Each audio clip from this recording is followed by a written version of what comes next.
lajm mjaft i mirë për neve pas organizimit që kishim vitin e kaluar, tash po vjen vitin 2025, pra kemi aplikuar në fund të muajit janar, kështu që ditë më parë është mbajtur edhe mbledhja e bordit të Konfederatës Evropiane. Shpejt që ka këty përgjigja.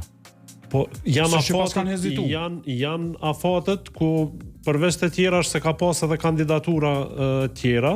A dihet kush ka qenë kandidatura? Ato nuk bëhen publike, po me siguri që ka pas edhe shtete tjera. Po çajo po intereson, ka pas shtete të forta në konkurrencë me neve. Tash nuk i dim shtetet, po paraprakisht se edhe na kemi marr pak informacione ndoshta jo zyrtare, po kemi aplikuar ndoshta ku ka pas konkurrencë ma pak ose kandidatura ma pak, po gjithashtu janë bërë publike dhe organizime tjera, edhe të grup moshav tjera U18, U20, senjore kështu me radhë. Cëllën grup moshe kena në organizim në Evropian? U16 Meshkujt.